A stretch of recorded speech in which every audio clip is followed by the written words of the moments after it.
حرام مہینے کون کون سے ہیں اور کیا ان میں جنگ کرنا جائز ہے، اور اسلام کس درجہ انصاف کو اہمیت دیتا ہے، اور جنگ کب تک کرنی چاہیے؟ آئیے ان سوالات کے جوابات جانتے ہیں آج کے ایپیسوڈ میں۔ بسم اللہ الرحمن الرحیم۔ ناظرین محترم، السلام علیکم ورحمۃ اللہ وبرکاتہ۔ سبیل قرآن کے اس تفسیر پروگرام میں ایک بار پھر آپ سبھی کا استقبال کرتے ہیں۔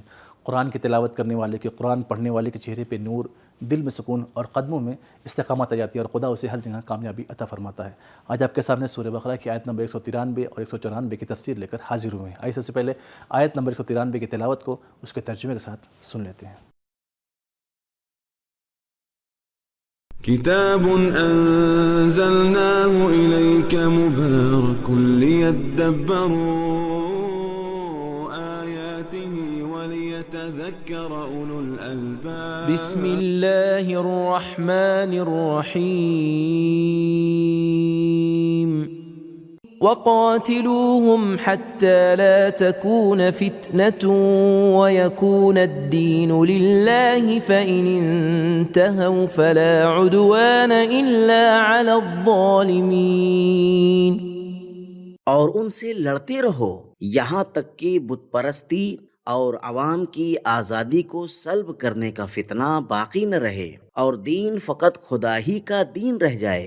پس اگر وہ اپنی غلط روش سے باز آ جائیں تو ان کو کچھ نہ کہو، کیونکہ ظالموں کے علاوہ کسی اور کے ساتھ زیادتی جائز نہیں۔ اب آئیے اس آیت کے نکات کو بھی بغور سن لیتے ہیں۔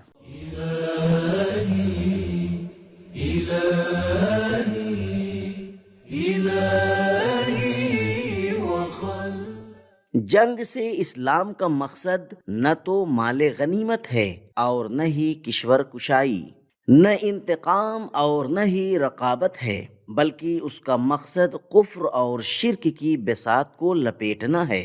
فتنتن کا معنی شرک، کفر، آزمائش اور ایذا رسانی ہے۔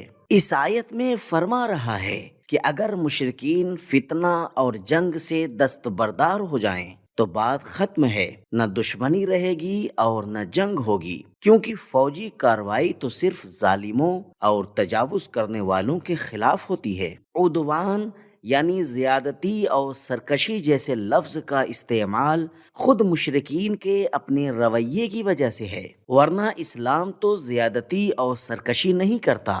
جیسے ہم کہتے ہیں کہ برائی کا جواب برائی ہی ہے، حالانکہ برائی کے بدلے میں ہمارا جواب عدل کے مطابق ہوتا ہے، لیکن فریق ثانی کے کردار کے مقابل ہم اسے برائی کا نام دے رہے ہوتے ہیں۔ اب آئیے اس آیت کے پیغامات کو بھی جان لیتے ہیں۔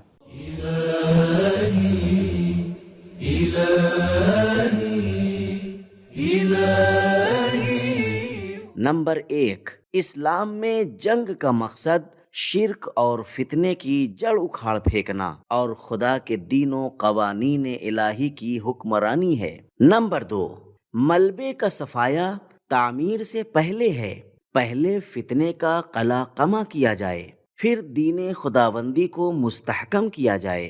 بالفاظ دیگر پہلے طاغوت سے کفر اور پھر خدا پر ایمان ضروری ہے۔ نمبر 3، واپسی کا راستہ اور توبہ کا دروازہ کسی پر بھی کسی صورت میں بند نہیں ہے، یہاں تک کہ سخت ترین دشمن بھی اگر اپنا راستہ بدل کر صحیح راستہ اختیار کر لے تو خداوند انہیں معاف فرما دے گا۔ نمبر 4، اس سے پہلی آیت میں خداوند کے لطف و کرم اور بخشش کو کفار کے گناہوں کی نسبت بیان کیا گیا ہے۔ فَإِنَّ اللَّهَ غَفُورٌ رَحِيمٌ۔ پھر اس آیت میں لوگوں سے تاکید کی گئی ہے کہ جب دشمن جنگ سے ہاتھ اٹھا لے تو تم بھی جنگ سے ہاتھ اٹھا لو۔ فَلَا عُدْوَانَ۔ اب آئیے سورہ بقرہ کی آیت نمبر 194 کی تلاوت کو اس کے ترجمے کے ساتھ سن لیتے ہیں۔ الشهر الحرام بالشهر الحرام والحرمات قصاص فمن اعتدى عليكم فاعتدوا عليه بمثل ما اعتدى عليكم واتقوا الله واعلموا ان الله مع المتقين۔ حرمت والا مہینہ حرمت والے مہینے کے مقابلے میں ہے۔ اگر دشمنوں نے اس کے احترام کو ملحوظ خاطر نہ رکھا اور اس میں تمہارے ساتھ جنگ شروع کر دی تو تمہیں بھی حق حاصل ہے کہ اسی طرح مقابلہ کرو، اور تمام حرمتیں قصاص کے قابل ہیں۔ جو شخص تمہارے ساتھ زیادتی کرے اسی طرح تم بھی اس کے ساتھ زیادتی کرو، اور خدا سے ڈرو، حد سے نہ بڑھ جاؤ، اور آگاہ رہو کہ خدا پرہیزگاروں کے ساتھ ہے۔ اب آئیے اس آیت کے نکات کو بھی جان لیتے ہیں۔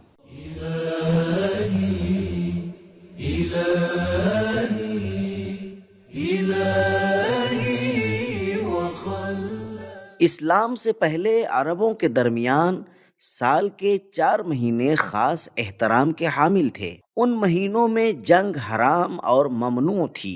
ان میں سے 3 مہینے یکے بعد دیگرے یعنی ذی القعدہ، ذی الحجہ اور محرم ہیں، جبکہ چوتھا مہینہ ماہ رجب الگ ہے۔ حتیٰ ماہ ذی القعدہ کے نام رکھنے کے بارے میں کہتے ہیں کہ اس ماہ میں جنگ سے قعود یعنی ٹھہر جانا ضروری ہے۔ اسلام نے اس رسم کو قبول کرتے ہوئے ہر سال 4 مہینوں میں جنگ بندی کا اعلان کیا، لیکن دشمن ہر وقت اس گھات میں لگا رہتا تھا کہ کوئی مناسب موقع ملے تو اس سے ناجائز فائدہ اٹھائے۔ لہٰذا وہ کبھی کبھی سوچتا کہ چونکہ مسلمان ان مہینوں میں جنگ بندی کی رعایت کے حکم کے پابند ہیں تو کیوں نہ ان پر حملہ کر دیا جائے۔ خداوند عالم اس آیت میں فرماتا ہے، اگر تمہارے مخالفین ان 4 مہینوں میں تم پر حملہ کریں تو تم بھی ان کے مقابلے کے لیے کھڑے ہو جاؤ اور انہی مہینوں میں ان کے ساتھ جنگ کرو۔ حرمت والے مہینے کو حرمت والے مہینے کے برابر قرار دو، کیونکہ مسلمان کے خون اور اسلامی نظام کی حفاظت کی ان مہینوں کی حرمت سے زیادہ اہمیت رکھتی ہے۔ جو شخص حرمت کو توڑ دے گا اس سے قصاص لیا جائے گا۔ اس کے بعد ایک عمومی قانون کے طور پر فرماتا ہے، جو شخص تمہارے ساتھ زیادتی کرے اسی طرح تم بھی اس کے ساتھ زیادتی کرو۔ اسلام حد سے تجاوز اور زیادتی کا دین نہیں ہے، لیکن دوسروں کے حد سے تجاوز اور زیادتی کو قبول بھی نہیں کرتا۔ البتہ یہ ضروری ہے کہ تقوی اختیار کیے رہو اور حد سے زیادہ قصاص نہ لو، اور یہ جان لو کہ اللہ تعالی متقی لوگوں کے ساتھ ہے۔ صاحب مجموع البیان اس آیت کے ذیل میں کہتے ہیں کہ غصب کے مسئلے میں اسی آیت سے استدلال کرتے ہوئے قصاص لیا جا سکتا ہے، یعنی غاصب کے مال میں سے تقاص اتنا ہی مال لیا جا سکتا ہے۔ تلاوت، ترجمہ اور نکات کو جان لینے کے بعد آئیے اس آیت کے پیغامات کو بھی جان لیتے ہیں۔